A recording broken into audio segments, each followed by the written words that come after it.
C2 Wrestling Podcast is back. Don't know the number. We'll never know the number until I go to upload this and I'm like, oh, yeah, this is number 22 or whatever.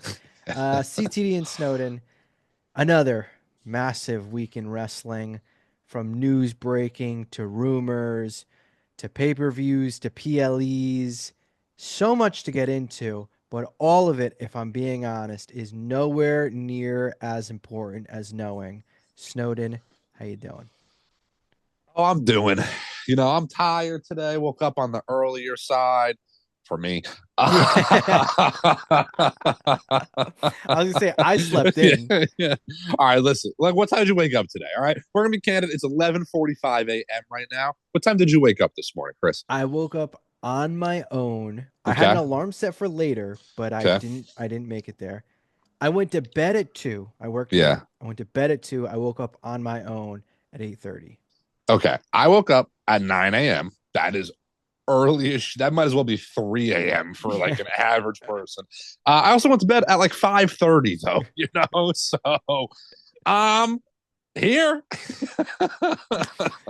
Yeah, you're I'm around, you're you're I'm going. up It's for now. it's like it's like the perfect time though for doing a podcast based on like your schedule. I assume we are very similar in many ways. Hmm. If you woke up at like 9-ish, you're probably about 45 minutes from hitting that, oh man, I'm beat wall. Oh yeah, oh yeah. Listen, I have for our entire lives. Listen, we went to high school together. Okay, we used to stay up and just play video games or whatever, talk on chat till 3 a.m., 4 a.m., and then we would go to the diner at Yep. 4 a.m. and then just go to school. We didn't go to bed until English class. Yep. But Yep. I've just been on So that way psychology. forever. Until psychology. I don't sleep. It is what it is. I'm forever tired, catching up on sleep from middle school. We're here though. Only thing that's going to keep me in is wrestling. I can never get tired of the wrestling. I might need to watch a bad vault video after this though. Maybe catch a little Z's. Yeah. Yeah. Honestly, real quick on that time frame of our senior year, which was like a crazy year in wrestling, Crazy. that time frame. This is, network dropping, has Hmm. been around for still the first year of the network. So much going on. Like you're getting to see every pay-per-view at the time, which is on streaming. I mean, we were like knee deep. Not that we're even more deep into wrestling now, but we were so deep into it. But looking back, like a lot of those nights, like we were up playing video games. I don't even think we were playing like 2K or whatever, and it would lead to that 4 a.m. We're on Xbox. It's like, damn, I'm hungry. I'm like, yeah, I'm hungry too. And we live close enough together. It's like, you want to come scoop me, and we'll go to Go go to get the some diner. soup. Yeah, Yeah, we'll go yeah, get some soup, and yeah. then you get there, and then the wrestling talk gets going, Oh yeah, that and it's oh my god, can you believe they're doing Sting versus Rollins for the WWE title? it's crazy timelines, but that our high school year, 2015, senior year, I should say, that is kind of like a crazy run, 2015 to about Mania 33, 2017. Crazy time in wrestling. Also for us too, being friends, being in high school, having a channel, lightning in a bottle struck for us back then. You could put us in a room, we could talk wrestling until the paint starts coming off the walls. I could go on forever.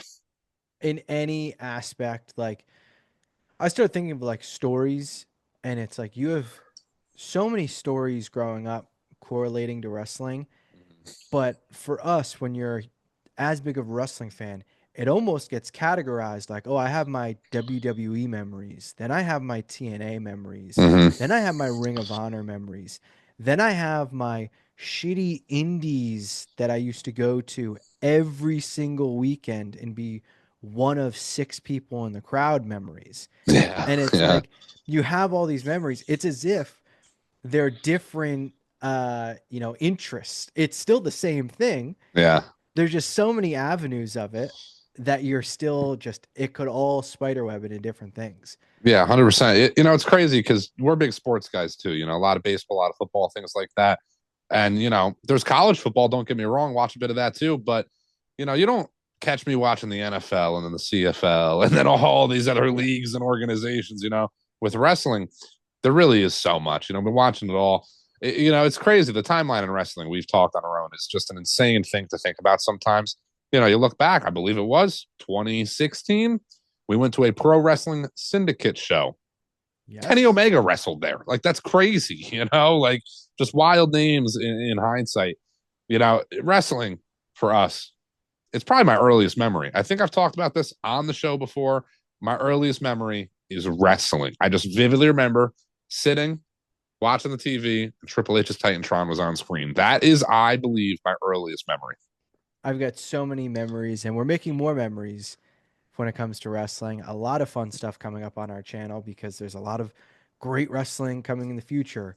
Later in this pod, we will have our Saturday night's main event predictions, 4 matches, and a contract signing. So can't really predict anything on a contract signing, but I'm sure Yeah. we'll find a way.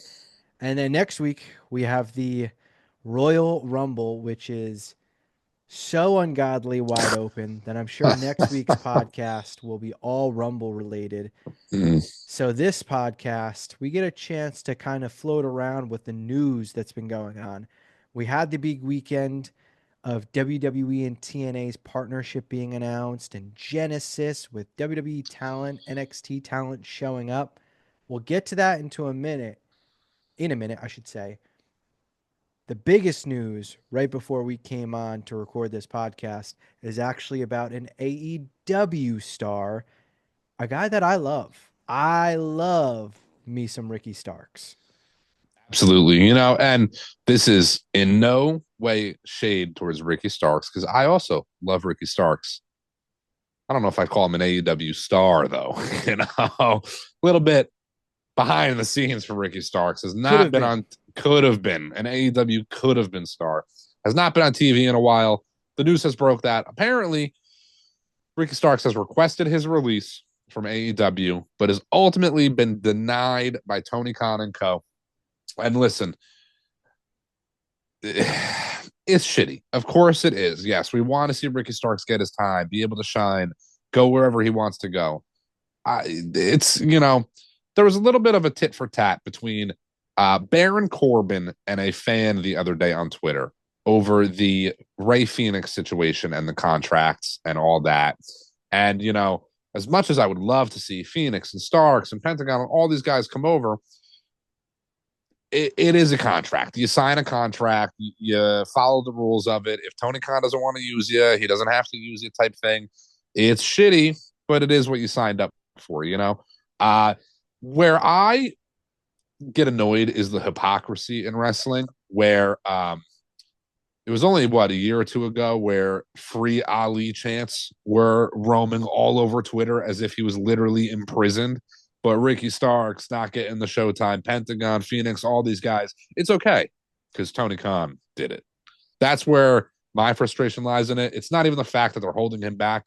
He will eventually get out of that contract and be elsewhere, be in WWE. I just can't stand the hypocrisy of the fans. I'll get into that aspect in a second, but there's one thing I did want to mention about this, and I feel it kind of needs to be clarified. There are currently two AEW wrestlers asking for their release. And to me, this is a case of these are similar but also vastly different situations. A lot of people are comparing the Ricky Starks and Ray Phoenix situation.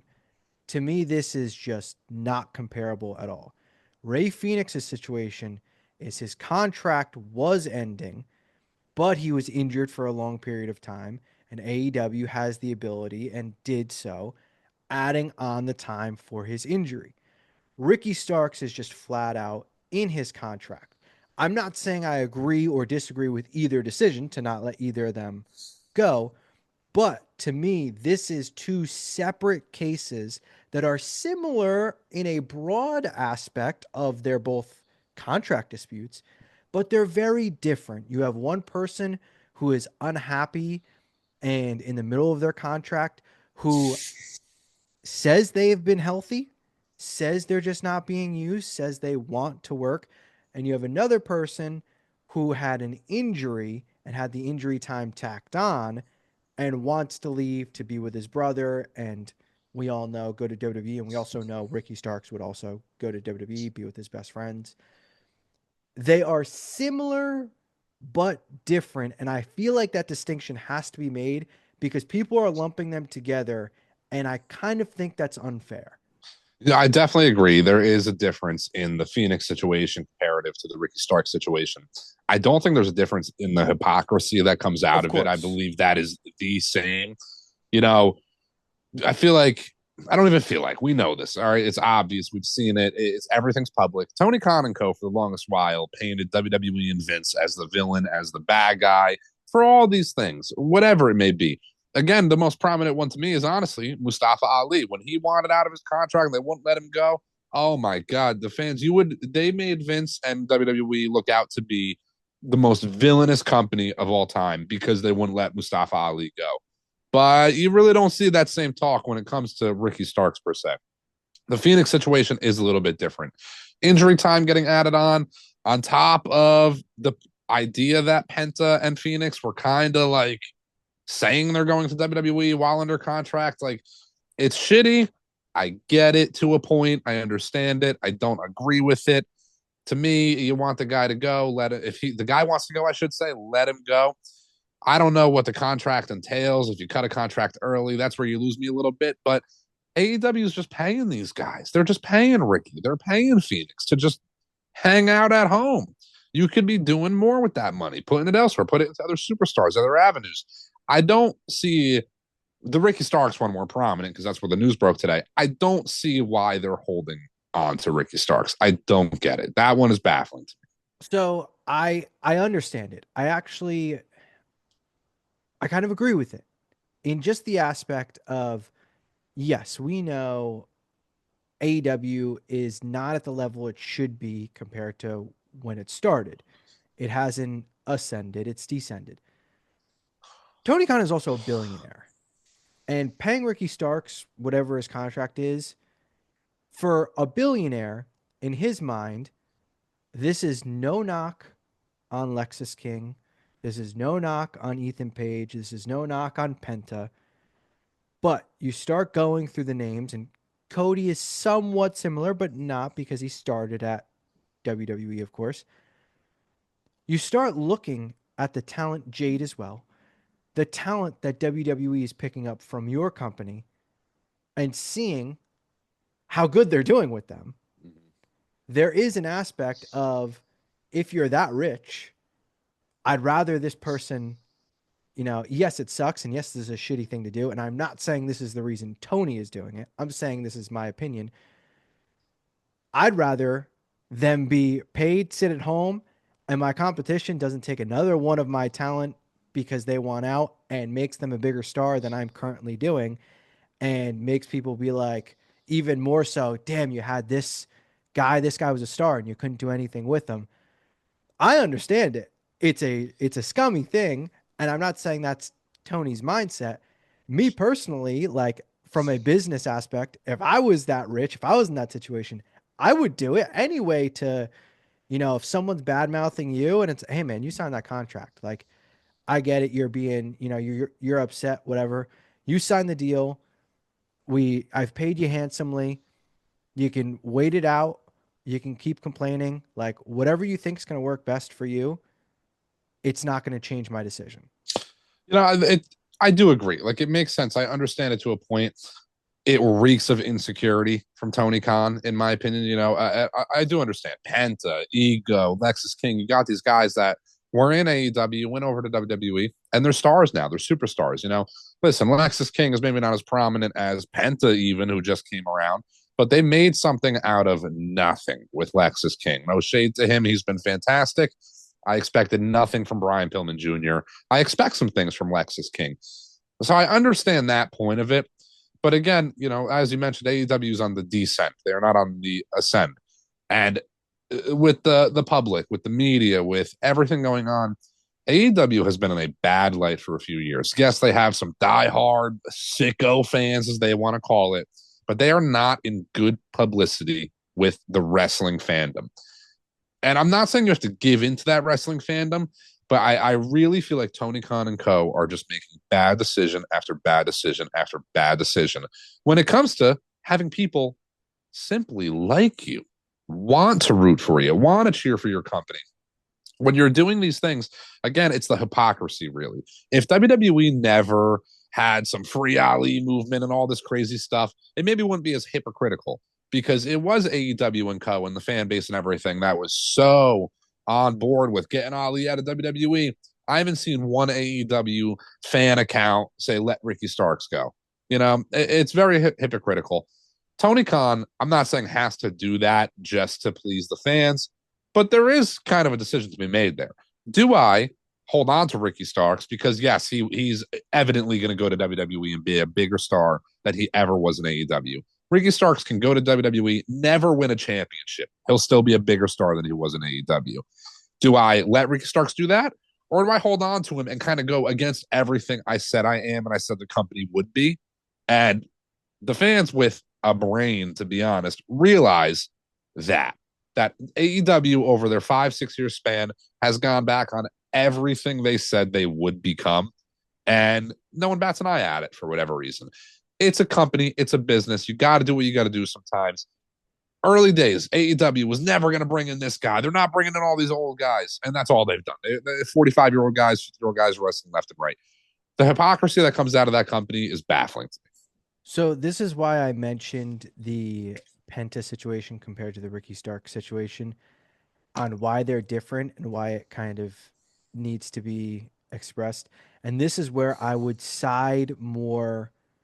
I would side more with the decision to hold Penta compared to the decision to hold Ricky, in the aspect of you have Penta pretty much publicly saying he wants to go to WWE, whether It's a it's breach of through contract. essentially yes. Yeah, And you're kind of like, hey, like we see it in sports all the time, stuff like that. yeah. The Ricky situation where I'm more on Ricky's side to where this is unfair to him is from what we know. Again, we're not in these conversations. We don't know personally from Tony, Ricky, whoever.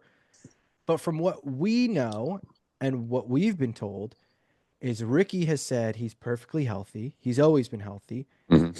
and he wants to work and he wants to be on TV and they're just not doing that and they're just keeping him off TV and then he gets a booking with GCW and he gets taken off of it and then he gets to do minimal indie dates.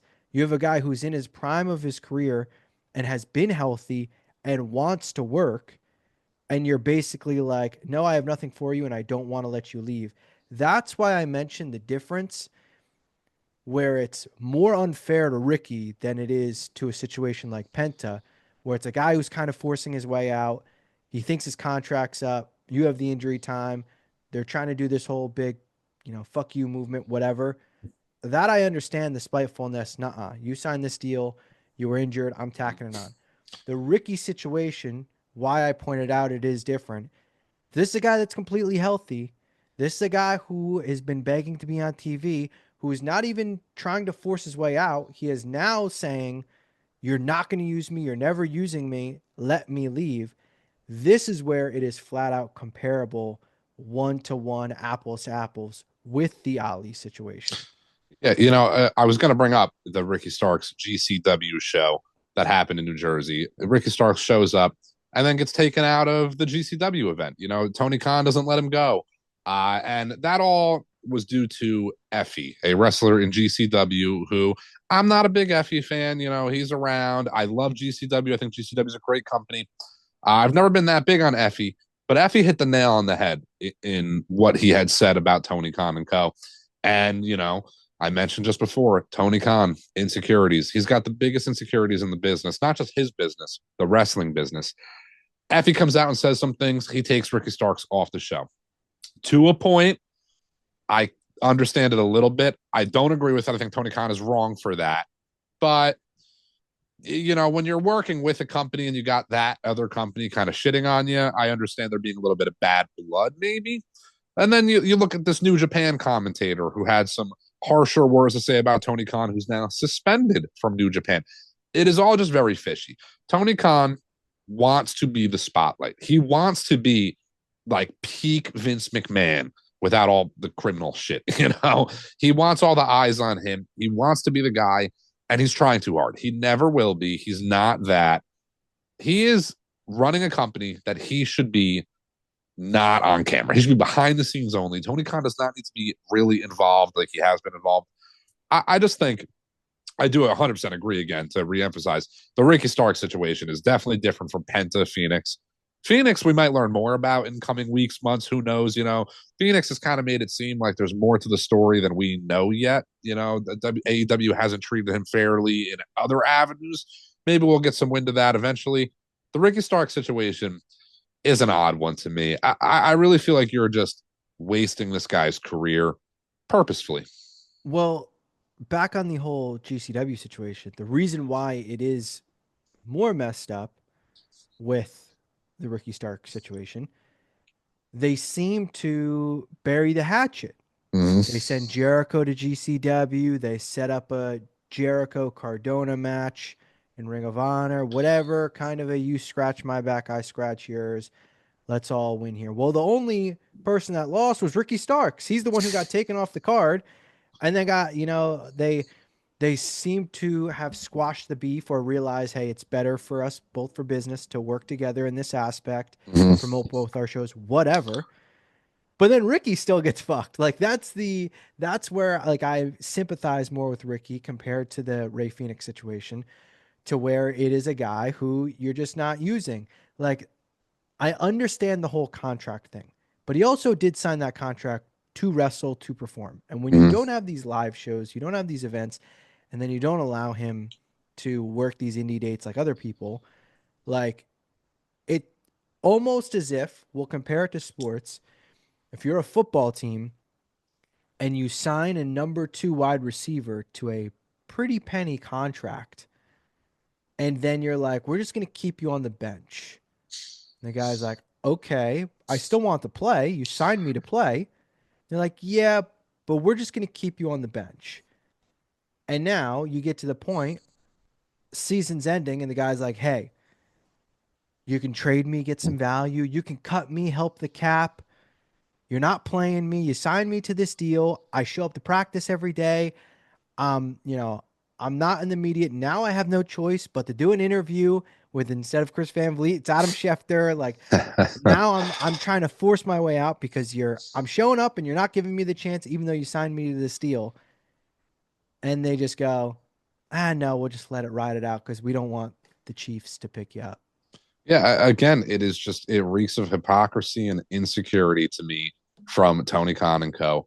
I understand Penta, I understand Ray holding on to them a little bit. Ricky Starks, you're losing any credibility you have with fans. We've seen it. It's all over the internet. AEW diehards have turned on AEW because of the way they run that company and the things they do and the way they hold back some superstars. The thing is with Ricky Starks, to kind of play off your analogy, you sign a wide receiver two to a big penny contract. If wide receiver one goes down, that wide receiver two may come into play. In AEW, if MJF or Swerve or whoever got injured, he ain't looking at Ricky Starks. Ricky Starks is on the end of the bench. He's all the way down there. He's warming up that very end. He ain't ever wrestling in AEW. It's a shame. It is a shame. Ricky Starks is, he's mid-30s. He's not on the younger side. He's not necessarily old yet, but he's only got so much. 10 years is a long time, but it's kind of not a long time. You look at John Cena, been around for 20 years. Feels like it's been a year. John Cena was yesterday to me. So you think about the lifespan of a wrestler, he's wasting prime years, and it is a shame. He's not the only one, too. A lot of these guys over in that company have seemingly wanted out for a while. Aleister Black, Malachi Black is another name that is seemingly on his way out. Maybe he's been handling the situation a little bit better than comparatively to like Penta, Phoenix, things like that. He's just quiet, getting in, getting out. I think a lot of those superstars early on that signed 5-year contracts before the company was even really a thing realized at some point that was maybe not the right call. It's a long contract. WWE has some 5-year contracts, I'm sure, but they're not just giving those out. Kevin Owens gets a 5-year contract because he's been established for so long. They're not giving 5-year contracts to these NXT guys necessarily because you never know what's going to happen. I remember thinking back then when AEW first came around that it was foolish to sign such a long contract for a company that is not really a company yet. You don't know if this is going to go good or go bad. Even us, we are not AEW fans, if we're being honest. We tried, guys. We went to AEW shows before AEW was around. We were on the wave that WWE is awful right now. It was worse than it's ever been. Went to All In, baby. Went to Loved All it. In. AEW, we were on that boat that like AEW is going to kill WWE. We went to the fourth Dynamite show. Right then and there, we decided this is not it, and it's been on the downfall ever It since. was just too loud. Yeah, that's too loud. They've been on the downfall ever since. And again, we're kind of all over the place with AEW here, but I think all these little situations, the Ricky Stark situation, it all just adds to that descent of AEW. Look, I don't think they're going anywhere. They've signed a new TV deal, Yeah, and they're not. we have said a million times, like, we need them to be successful as wrestling fans. WWE is better now because of AEW. Like, whether you want to admit it or not, AEW's birth was a bit of a kick in the keister for WWE to Mm-hmm. kind of get better. And Cody grew as a star going there and hired his profile. So when he came back, he was a bigger star. Like, AEW being a thing is good for wrestling. Now, it is great that they are paying so many people. That is great. People get paid. But from a business standpoint, from a talent standpoint, there is an oversaturation of the amount of talent they have. And this is where the issue is with Ricky Starks. I think when you mentioned, like, if Swerve or MJF gets hurt, whatever, like, Ricky's not going to be the next guy up because they don't, they have so many people and Tony's not using Ricky. They have so many people under contract, so many people on deals that you rarely even see or don't even realize they're on deals. They need to, some of these deals running up would be good for them. Not bringing back some people would be good for them. I'm not saying you got to thin your roster so incredibly thin that you have the same people on every single week because you have to keep people fresh. But they are right now, they're getting a little bit better, but they are where WWE was when WWE just started signing everybody. And they were Yeah, like, all the top indie guys were signing them all these cruiserweights were signing them all. And their roster was so big. There was so many people that were barely on because there's not enough TV time. There's not enough, not enough television time for all of these people. That's where AEW got to. And with a guy like Ricky Starks, if he was one of 40 instead of one of 100, a few things break your way. You're able to shake hands, move on, and you get him back on TV. If he's one of 100, it takes about 50 people to break their legs for you to be like, all right, let's get you on, let's bury the hatchet, whatever. yeah. You got so many people. It's they have too many people. It's gotten better. They've definitely have less than they did at one point, Mm. but it's still too many. Yeah, it is too many. The roster's too deep. AEW did the same thing WWE did. Let me hire everybody so the other company can't get them. WWE at least has, the fan base, the TV time to get more people on TV, in the ring and whatnot. AEW might have 4, 5, 6, 7 shows. A couple of them have been canceled. But listen, are we really considering the AEW Dark a real show? That was never a real show. Elevation was never a real show. Collision was until Punk left. A 10 p.m. Saturday slot, 100,000 viewers. Come on, it's not even real TV at that point. They have one main show, 2 hours a week. It's Dynamite with a roster way too deep to get everybody on board. ROH roster, AEW roster, New Japan guys coming over left and right. It's a mega, mega roster. I could tell the look on your face. You didn't even think about ROH. ROH too. And it's, listen, I'm not some mastermind, but like, we're wrestling fans. We get this. We talk about this all the time. We said this when they bought out ROH, which he never should have done, in my opinion. It was only because he could. He had the fuck you money to buy ROH, so he did. When he did buy it, ROH on Tuesdays, Dynamite on Thursdays, whatever days you want to run it. That should have been their 1 and 2 show. You have separate brands. You kill Collision. You kill everything else. I think WWE is a conglomerate. WWE had a bad few years. There's a PG era. There's the Thunderdome era. Vince was going crazy at a point. But WWE is so big, they can recover. They always will recover. Triple H has been fantastic. It's never going to be 10 out of 10 every year. There's going to be a down year of this Triple H regime at some point, but it's recoverable. AEW has really hit a point. I don't think it's recoverable. I really don't think they can recover nearly to the level that WWE can. When you got guys like you mentioned breaking legs, like Edge, you have fucking Edge in your company and you can't pull in viewers. That's baffling to me. This turned into an AEW rant. I can't. Yeah, the one thing I will disagree with though, and I'll bring it back to Ricky Starks. I do think they should have bought ROH. I did agree with that, but they should have at first. Remember, they were having all these ROH titles on their TV. It was an oversaturation. ROH should have immediately become their developmental to Mhm. prepare younger stars like the Nick Waynes who like, yeah, Nick Wayne is good, but we don't know much about him. You give him 2 years in Ring of Honor, establish him, whatever, and you kind of same as they do with NXT.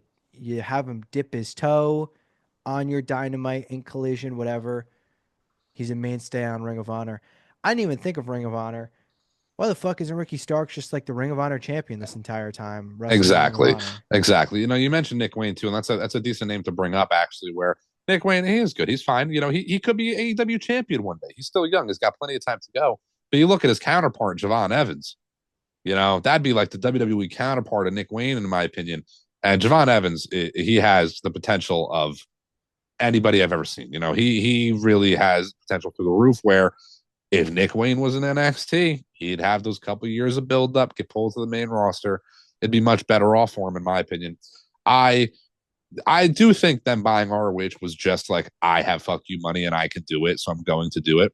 And my biggest problem with them buying it is, I do agree. Yes, it either should have been like a developmental, or it should have been the second brand. You have Ring of Honor, and then you have Dynamite. My biggest problem with them buying it was, you have at that time Dynamite, Collision, Dark might have still been a thing, Elevation might have still been a thing. You can't even focus on your own shows, and you're going and buying another fucking company. Like, it doesn't add up at all to me. It makes no sense. Tony Khan's bringing in a million like spots. I don't understand how, like, you a spade is a spade. The company at a point is descending. You have to acknowledge that if you're the company. I'm sure they have meetings where they do, despite what fucking Meltzer says or what the internet says, the company's descending. At what point do you see that descend and go, push that aside, let's buy this company over here? It blows my mind, in my opinion. Yeah, I mean Meltzer doesn't help the company either. I mean No, we not could at go all. on and on about this, Meltzer but doesn't help a wrestling. yeah, yeah. To put a bow on it though, would you say you're hashtag free Ricky, or would you say you know, got to finish out that contract, bud? Now, I'm hashtag free Ricky. I'm hashtag free Ricky. Again, it is definitely different than the Penta and Phoenix. Ricky. It's definitely different than the Phoenix and the Penta situation. It's very similar to Mustafa Ali. I understand why WWE held on to Mustafa. I understand why AEW is holding on to Ricky Starks. But if you're going to call out WWE for shit like that, you can't do it yourself. Yeah, I understand and I side with them on the Penta situation, the Ricky situation. Either use him, get him involved somehow, or let him Yeah. go, or just let him work these indie dates and Yeah. stop, Yeah. blocking whatever ones like that. If that's the meet in the middle, do that. If not, let him go. If he becomes a big star, he becomes a big star. That was inevitable anyway. Yeah. Like at that point, you just gotta, Gotta move on. yeah, you gotta move on. And to me, and I don't want to keep dragging this topic, but to me though, situations like this, it gets to the point where it's like, all right, does this help or hurt us at this point? Yeah, Like, exactly. And that's my bigger overall point, is it's hurting them. yes, It's just insecurity, hypocrisy at this point. It's more hurting them to do this than it is help. yeah. So hashtag free Ricky. Hopefully, you know, during the contract signing of Cody Rhodes and Kevin Owens. Ricky comes out and attacks. Ricky's not the only potential free agent at this moment in time, though. I'm sure you caught it. I caught it. But this weekend, TNA Genesis, baby. Big TNA guys. Only a couple days after the fact of a confirmation, WWE and TNA. I get goosebumps thinking about it. Working together. Love to see it. TNA Genesis was solid. Good show.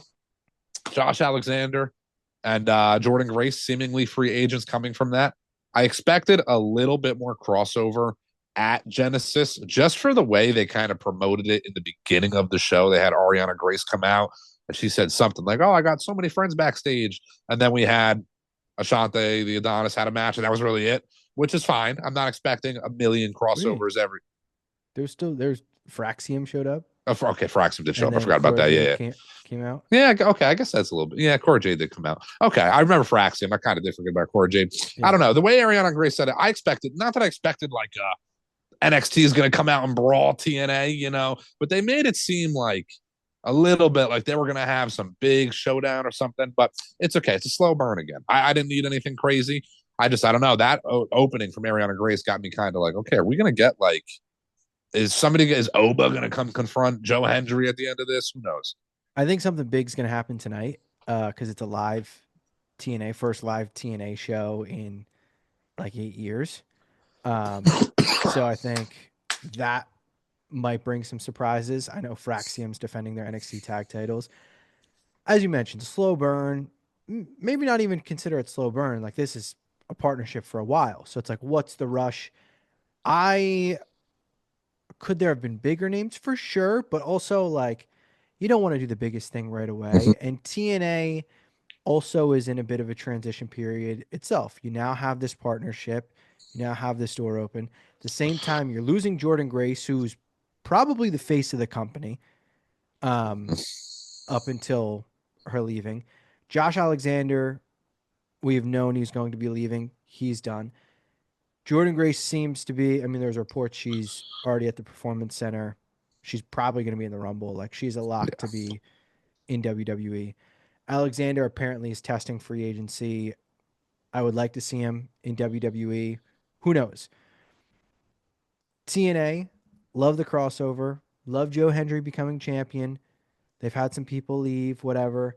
I think the biggest story, as I choke on my words, the biggest story from it all, the biggest possibility, Joe Hendry said it himself. John Cena's posting on Instagram a picture of TNA. And look, I don't expect John Cena to even have a match in TNA. But TNA's got a lot of big shows lined up. Slammiversary, basically their WrestleMania, is at the UBS Arena, which is a very big arena. I am sure they are going to have some big names, whether that's the Worlds Collide pay per view of NXT versus WWE or NXT versus TNA, or that's John Cena appears on some talk show or whatever, or he does a concert with Joe Hendry. Who knows? I think it's only going to get bigger. It is only going to get bigger. I think you have an opportunity here. It's an NXT TNA crossover. I get it. I don't expect, Gunther to be showing up on TNA. But weirdly, I can't say no to Cena. Cena showing up on TNA it sounds outlandish. 10 years ago, if you were to tell me John Cena is going to be in TNA, I would have scoffed at it. But it's not impossible. My only wonder is it more likely for Joe Hendry to show up on Raw when Cena's out, or is it more likely for Cena to show up on TNA? Kind of down the middle on it. I think you have this opportunity with Cena right now in this retirement tour to do big things, special things, have him do something he's never done before and show up at another company. They're affiliated now. TNA is essentially a branch of NXT. It's one massive roster in a way. They are what Evolve was, kind of, if you want to get technical. John Cena versus Joe Hendry, listen, like in-ring match, I'm sure is not going to be some 10 out of 10 classic match, you know what I mean? But from like a gimmick perspective, Joe Hendry is kind of the guy right now for TNA.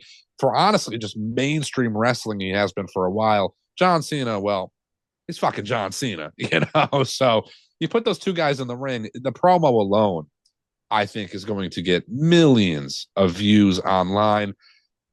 Even if they never were to have a match, they're missing an opportunity by not having some sort of confrontation. I do think Hendry's probably going to be in the Rumble, Yeah. which, first off, coming out as the TNA champion would be insane. Like, I know Jordan Grace came out with the Knockouts title. Having the TNA champion then do it would be bonkers. On top of it, he'd be doing it in the most stacked Royal Rumble ever. Yeah. I wouldn't expect him to be doing it when it's, the numbers 6 through 12 where you're just kind of filling out the Rumble. I'd expect some big names to be in there when he does so. I also start thinking of like his comments where people were kind of saying, you know, oh, you're not as big as you were, whatever. He's like, I'll see you guys in February, whatever. And people were like, oh, he spoiled his Rumble debut, blah, blah, whatever. Maybe he was referring to the fact that he knew, because this had apparently been going on for a while. He knew WWE and TNA were about to officially enter a partnership where it's not going to be this, here and there anymore. It's just flat out if they want someone on there, the talent can work both. He knew that. He knew the opportunities were going to skyrocket, and he knew he was probably going to win the title and be the face of the company that's doing it. It is a great time for TNA. They are in a new era. TNA, NXTNA, we can even more call it. Yeah. It is just like, it is universe mode type stuff to me. It absolutely is. It's crazy that there's an affiliation between WWE and any company because there never really was. You date back 20, 30 years. I had a little bit of affiliation with like ECW. Sure. Yeah. WCW obviously gets bought out, but we've never seen this crossover type stuff from WWE. In the last like decade, yeah, they've done a couple. Like they'll send Shinsuke to Japan to do a match or two for this company. A lot of these NXT guys are doing stuff with Noah. There's definitely a lot of companies that are involved, but to openly have a working partnership, we can get any crossover at any time. Any promo on Tuesday night on NXT. It doesn't matter if it's Cora, Roxanne, Oba Femi, it could be Lexus King. It doesn't matter who's out in that ring cutting a promo. When you're sitting there thinking, oh man, who's going to come interrupt this? It might be another NXT superstar. It might be Moose. It might be Zachary Wentz. It could be the It opportunities are could be the endless at fucking this point. Hardys. It could be the fucking Hardy Boys. The opportunities are endless at this point. The the situation of them working together is great for business. I do have to say one thing. I know you're going to agree. I'm going to keep it short. It's only one sentence. It could have been AEW. Yes. It could have been AEW, man. Yes. I mean, we spent enough on that one. It could be. Yeah. My main thought on it, I know they're saying, it's WWE and TNA partnership, and they're kind of emphasizing NXT on it. I think there's a good chance Thursday, today, Shawn Michaels is on TNA. Like Yeah, there might be something like that. It is the live TNA, something that big you're going to want to do live. You're not going to want to do on one of your tape shows. I know it's mainly NXT and TNA, but I do have an ask. I do have a beg. When he is healthy, when he is cleared, when he is good to go, I need that one last AJ Styles TNA match. absolutely. Yeah, absolutely need it. That is the most like must see name to go back to TNA, of course, is AJ Styles. It's crazy too, because with this affiliation now, technically Pac-Man Jones is WWE canon, Yeah, like yeah. it's crazy to think like there's just so much now. I remember back like WWE Network days, there was a point where it was rumored that WWE almost bought out the TNA library, and we're pretty much at that point. It's 2025, early 2025. How long into this deal until we start seeing the TNA library on Netflix or Peacock right alongside the WWE stuff? So I did think of that. I don't think that'll happen because TNA does have their own Yes. network. And I will say hindsight's 2020. Thank God they didn't buy TNA's library Hmm. because they did fuck all with all those libraries, and I don't even think you can watch any of those once they got rid of the network. Like I don't think you can Yeah, go and watch the Progress or Evolve shows. I think they're all fucking wiped out. yeah, So a piece of me is like, I wouldn't want WWE just sitting on that entire TNA library, not giving us anything. And instead, we get TNA posting like full pay per views on their YouTube and stuff, and we can still enjoy it. So, yeah. Absolutely, I hindsight's do agree. 2020 on that. I'm glad they didn't. Yeah, absolutely. There was that was at a point where Impact, we'll call it, was Yeah. falling off pretty hard too. They picked back up, of course. Thank God they changed back to TNA. You mentioned briefly in the beginning, we talked about Josh Alexander, Jordan Grace. Jordan Grace, WWE bound. I would put my life on the line. She's WWE bound. Josh Alexander, I'd love to see in WWE. If I'm him, why go anywhere else? If you're going to leave TNA, like where else do you go? His style, I think, fits the bill and meshes well with New Japan. Honestly, I think it's a little different for that kind of wrestling over there. So I think he would do well in that company as well. But as a wrestler, if you are a professional wrestler and you look at the landscape of wrestling right now, how do you not want to be in WWE?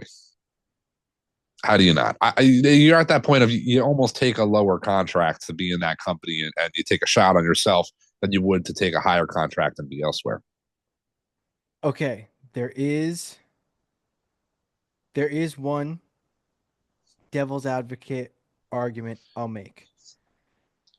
If this certain someone gets signed to AEW and I'm Josh Alexander, I would have full confidence in going there. There were reports that at a recent AEW show, backstage was Scott Demore. And I immediately, as soon as I saw that, I sent it to like 10 different people. I was like, give him the fucking pen and paper. Yeah. Give Scott Demore the book, and that company will skyrocket. That company will seriously. What he did in TNA, multiple stints, always with a lesser budget, lesser audience, he did some quality wrestling. You Mm-hmm. give that guy the book, they would never do it. Yeah. They would never, it would take like a last ditch effort for them to do it. This won't happen. If they were smart, they would. And if you're Josh Alexander, you look at how Scott Demore booked you, look at how he's treated you, and they seem to have a great relationship. That I would be like, get paid a great amount of money and go work for Scott, who I know is going to take care of me and I don't have to worry, or take my risk. Like that's where I'll play devil's advocate. If they were to sign Scott Demore and be like, this guy's in charge, he's going to start making booking decisions, then I would understand. And Yeah. that's a massive if. Like it's not going to happen. Yeah. I could definitely get that to a point. They should hire Scott Demore, of course. Yes, I do get that to a point. I still just think Josh Alexander, quote unquote, taking a shot on himself is not the same as I don't know, a lesser name kind of taking a shot on themselves. Ace Austin from TNA, who's great, but he's maybe not the name that Josh Alexander is. Josh Alexander, I say taking a shot on himself. He's pretty much guaranteed the NXT championship if he were to go to NXT. It might take him a couple months to get there, but that's a guy that I think they would put the title on, no ifs, ands, or buts. So I think he has a high ceiling. Anywhere he goes, is one guy enough to go to that company? Depends what position they do. If they were to take Scott Demore in, do they really give him the full pen and paper? I think it No, depends they on. wouldn't. They They would never. wouldn't. Yeah, Yeah, it depends on the leveling of where he sits in that company. they'd give him a story to do. Like Yeah, he'd be like exactly. a Yeah, producer. They yeah, wouldn't. yeah. I Go would. to that level. I would literally hire him and be like, "You're fully in charge. Like Yeah, creative. Yeah, you have full creative yeah. control." And listen, spade's a spade. They've had creative trouble. They need somebody in creative that can take control a little bit. WWE's been there before too. It's no shade Yeah. even. It just is what it is. And honestly, I'm surprised it's taken this long to even see that report that he's backstage or whatever it may be. But TNA, WWE, Genesis, NXT, lot to look forward to, man. Lot to look forward to. Yeah, I'm very excited. We've mentioned possibly trying to get to Slammiversary. It's Mm, for me, it's a hike, middle of fucking nowhere, yeah, U.S. literally. Arena. Yeah. It's a pain in the dick to get to. So, who knows? SummerSlam's also right around the corner after that. But it's not impossible that you have TNA talent at, or maybe TNA runs a show SummerSlam weekend or something Yeah. like that, and there's going to be NXT talent. Like that is very possible. Who knows?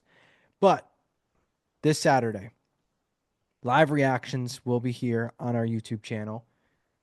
It is Saturday night's main event, the second rendition of the new era of Saturday night's main event. Does not feel like it's getting as much. I know the first one's obviously going to get the biggest push and the biggest attention. Then it did great numbers. This one, they definitely, they've barely even mentioned Jesse Ventura at this point. It's definitely not as strong of a push compared to the first one, but that's expected. 4 match card, not bad. Matches will be good.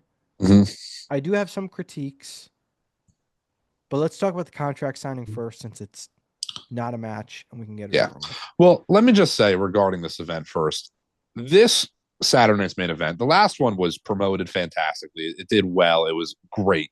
Again, I've been beating a dead horse here. They've shoehorned this Saturday night's main event in. It doesn't really fit the bill. You got matches you want to showcase. You can't do them at the Royal Rumble because you got 2 hour plus long matches. I get it. This particular Saturday night's main event feels like a fourth episode of TV this week. It feels like there's Monday Night Raw, NXT Tuesday, Friday Night SmackDown, and then they have a fourth show. That's what this feels like. It doesn't feel like a PLE. It doesn't feel like a pay per view. It feels like a kind of, semi stacked Raw or SmackDown, which is fine. That's great. I don't see any problem in that. I just don't. I don't know. I feel like this might hurt the facade that is Saturday night's main event. I think that first one gets all these crazy views. The second one takes enough of a downhill fall that the third one is not going to recover enough either. You could do the third one in July. It could be 6 months away, but I don't know if that one's going to hold enough value either. Regardless, though, they do have some good matches on the card. There is a contract signing. Cody Rhodes, Kevin Owens, WWE Championship ladder match a week later at the Royal Rumble. Can't fucking wait. Literally so excited for the entire show. Contract signing on this PLE, whatever you want to call it. I think that's what really makes me feel like it's just a fourth week of TV. Interesting to see on a show like this, I will say. Yeah, it also feels like this is a spot where I know they're like set to relinquish their titles so the titles can be hoisted for the ladder match. This feels like you have a 4 match card. If anything is going to run long and a match gets time cut, it feels like it would be this contract signing. And it's like, I love Cody. I love Owens. Like, I'm not against them. I don't need contract signings. I don't ever need contract signings. So I'm not, I don't hate the contract signings on SmackDown, on Raw. I don't think they need to be done religiously. I think contract Agreed. signings are for this type of feud. Cody Rhodes, Kevin Owens. You don't need a contract signing for Gunther versus Jay, as an example. But Cody Rhodes versus Kevin Owens, I get it. I understand it. It's interesting being on Saturday night's main event. It leads me to believe it's a little bit more than just a contract signing. I'm not saying we get the debut of a new superstar to help Kevin Owens or something crazy, but I think we're going to get some crazy brawl across the arena, the ring, whatever it may be. Maybe Shawn Michaels throws a super kick out there for something. Who knows? We're going to get something that makes a very standard contract signing worth putting on NBC primetime. Agreed. That'll be honestly more so sight to see. And you want to get Cody on. Cody's always going to be involved in the big shows in some aspect. He's always going to pop his face in. Guy's the face of the company. So makes sense in that aspect. Mm-hmm. The 4 matches, 3 Raw title matches, and 1 SmackDown non-title match leads me to believe that the SmackDown the day before the Rumble would have a tag title match, potentially a U.S. women's title match, Yeah. something like that. That's why SmackDown doesn't have any title matches on this show. Yeah, I mean, the Rumble, I guess, could still get one more match. Maybe a tag title match does fit the bill for the Rumble. Right now, it's only the Rumbles and then the ladder match, right? There's no other match announced at the moment. I I feel like they, believe so. yeah, I feel Was like they got to throw a fourth match in there. So maybe we do get a SmackDown tag title match on the Rumble. If not, I 100% agree it will be on SmackDown the night prior to the Rumble. The matches for Saturday's main event, they're fine. They're, cool. It's a little bit filler. Honestly, one of the more standard matches that excites me the most is Jacob Fatu versus Braun Strowman. well, I think the reason why that one's so interesting is because that's fresh. Fresh. Again, Not expected either. Nobody expected the Fatu singles match. of course, love Braun Breaker and Sheamus. I could Mhm. watch them wrestle all the time, Yes. but they wrestled a bunch. Obviously, love Gunther. This is a Gunther Stan account. Love Jay. We've seen that match a few times already. We've seen that story a few times.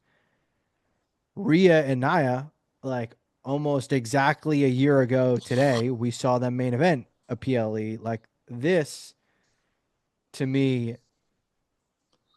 you want to talk about filler. Yeah. Yeah. And it's like, this is of my gripes. Look, we ripped AEW plenty, so and we'll always be fair. I do have to give my Of ripping of course. WWE, even though so much of it is good. I hate that two people going for world titles literally announced themselves for the Royal Rumble and then immediately got title shots for the week before. Again, WWE over the last couple of years has been so great with logic in wrestling, but there's still these instances where it's not so logical, and that's one of them. Again, we did just kind of shit on AEW a little bit, but we have always been fair within wrestling. WWE is just hotter than ever right now. Man, if we had a podcast back in 2018, oh man, these WWE fans would have hated us, hated us. So listen, we're as fair as we come. I've been again beating a dead horse that I think this Saturday night's main event is kind of in a shit spot. They shouldn't have done it at all. They're kind of forcing it down our throats a little bit. I'm never going to say no to wrestling. I'm always going to want to watch it, so I can't say no to it. But yeah, I have gripes with it, of course. My biggest gripe is honestly the Rhea Nia match. That is the most like I'd rather be a 3 match card, to be honest. You don't even need to fill that slot with a fourth match. Leave that off the show. Doesn't Yeah, need to happen. I don't know if there's been a bigger advocate of the improvement of Nia Jax than me. I have Mm-hmm. like been frontline talking about how much she's better in all aspects. And obviously I love Rhea Ripley. Like that's not even a question. I don't need this match in the slightest. This match does Yeah. nothing for me. And I don't need this match at Saturday Night's main event. I don't need it at the Rumble. I don't need it on Raw, SmackDown. I don't even need it at a fucking house show. Okay. Like I just don't need the match. It does nothing for me. It is, and this is 100% accurate. I'm sure you agree. It's to get Rhea on the card. That's all it is. It doesn't, Yeah. nothing has to do with Nia. Nia has been great. She just had a good title run, all that. How do we get Rhea, one of the faces of WWE, on primetime TV? Well, let's give her a match with Nia. Why not? I understand it to that point. You want to showcase some of these people, but I think there could have been a better avenue for Rhea. As crazy as this sounds, I've been advocating Rhea versus Dom for WrestleMania. I still think they should do that, in all honesty, even with her being champion. Fuck it, run it at Saturday Night's main event if you're not going to run it at the Rumble. I feel like that's a match you got to do at some point. You have a Saturday Night's main event too that is not getting the publicity the first one got. If they had Rhea versus Dom on this card, it fucking woulda. It would have been a bit more public. People would know about it a bit more. But it's very thrown together. It's again, I just being a dead horse on that. Yeah, I don't think the Rhea Dom match will ever happen, but I do think though if it were to happen, I'm getting the gist that it would probably happen closer to the release of 2K. Well, that I was just going to bring that up is that there was a point where I was like, this is 100% happening. And then within the last month, I hit that wave of, okay, I guess it's not going to happen. But then the 2K news comes out that they're kind of doing intergender matches. And that's not confirmed yet, but it's all but confirmed realistically. How else do you promote it? Then by doing an intergender match. And that Yeah. there's no other intergender match to do but Dom versus Ray. Yeah, so I think Rhea getting on a match with Dom would probably line up closer to there. You're right though. This is them just getting Rhea on the card. She's obviously not going to face Liv again. Like that has Yeah. happened a million times. Good. Yeah. Yeah. And I guess to them it's better than a random I don't know, Dakota Rhea Kai showing match, her the whatever. door or Yeah, something. yeah, Yeah, yeah, exactly. But just don't have the match. I don't know. Like yeah, yeah. It's I don't just know not how needed. else Yeah, to have Rhea just do a promo or something. I don't know. yeah. Uh, I would venture to guess you are picking Rhea Ripley to win. I am picking Rhea Ripley. Yes, yeah. So you're both on Rhea. Uh, you know what? We'll save now. We'll do Braun Breaker Sheamus next. We've kind of broken this down a little bit already. I'm picking Braun Breaker. I think this is the official, actual start to Sheamus's push of getting the IC title, and whether it happens at Mania or happens shortly after Mania, I think he will finally get that win, and it'll be a big moment. It would be a shame us Yes. if they did it this quick, and it's a moment that's been built for years. Then they like quickly jump back into it. This is something, dip the toe, slowly work your way back into the water, build it back up again to get to that level that it once was at. Yeah, I mean, I completely agree. I think Sheamus winning the IC title is has been built up for so long that not to say it couldn't happen on a Raw, but that happens at a bigger event. It happens at a bigger moment, not just a random kind of title match thrown together. The only I guess I could see it happening on a Raw if they do have a show in Ireland, coming up. Maybe that'd be a great spot for it. But Sheamus, Braun Breaker, and throw another name out there, Ludwig Kaiser. These three guys have been kind of feuding for a long while now. I think it might stretch till Mania. I think these three, maybe plus one more, could kind of be the feud until Mania. Maybe we get a triple threat between the three of them again at WrestleMania. Braun Breaker, Intercontinental Champion. He'll be on the WrestleMania card. Sheamus, an absolute vet. They probably want him on the card to some degree. He'll put some talent over. Ludwig Kaiser deserves to be on the card. He's been that good. So how do you get them all on the card? Multi-man match. Maybe we get that with the IC title this year. Wouldn't be surprised at all to see Sheamus walk away with the IC title at WrestleMania. I'm on board for it too. I'm not gonna lie. Typically, listen, WrestleMania every year, it's like this guy wins the title. It's always title changes at WrestleMania for the most part. So it feels very cookie cutter to build up every year to the title change at Mania. But you strike when the iron's hot. It was hotter than ever with Cody last year. That was one of the biggest moments in wrestling history. Not that Sheamus winning the IC title is the biggest moment in wrestling history, but it'd be the biggest moment in Sheamus's career. Why not do it at WrestleMania? Completely agree. Both on Braun Breaker, I On assume. Breaker. Yep. Braun Strowman versus Jacob Fatu, which is the most interesting match. We've gotten this new side of Jacob Fatu. Not saying this leads to where he will be headed in Mania season. I think that's more so Rumble, shortly after Rumble. But it is quite interesting. The look of Fatu, the promo he cuts. Solo is down in the dumps. He's gloomy. Fatu not in his normal attire. He's got like a new look. I'm sure he'll be in his actual wrestling attire, but came out in a new look.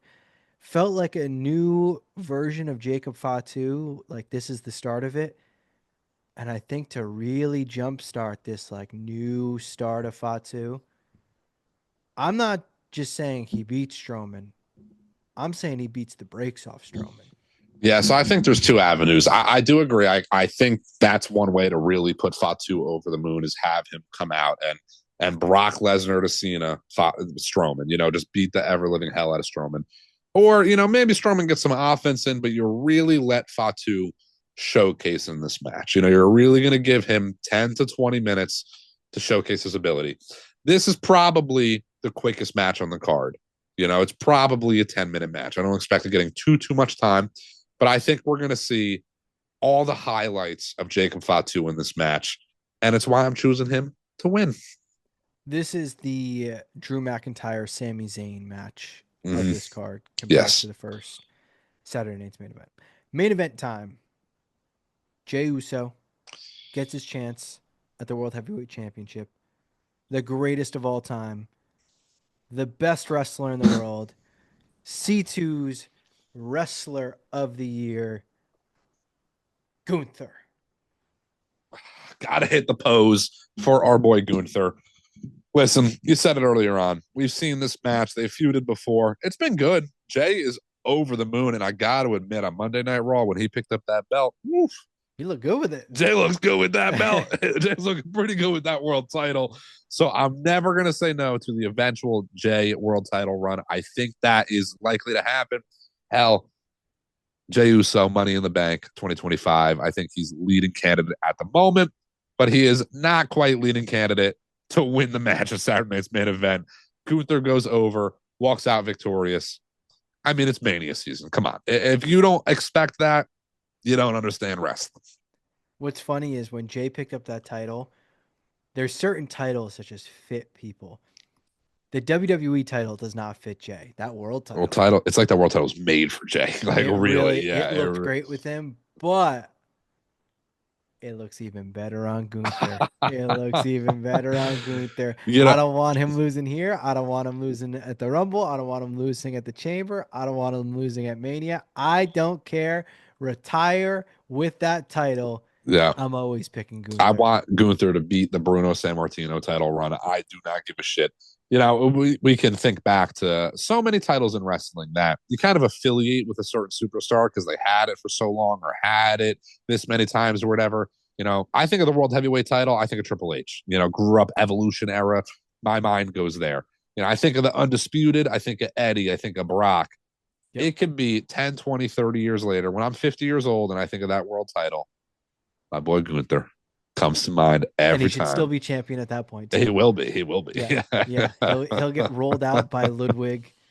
Just hit a few quick chops on whatever Fatu family member there is at that yeah, point. yeah, That's the yeah. ninth Yeah, generation Solo of the Sokoa the fifth. Anoa'i. Yeah, yeah. Yeah, exactly. Some sort of aspect.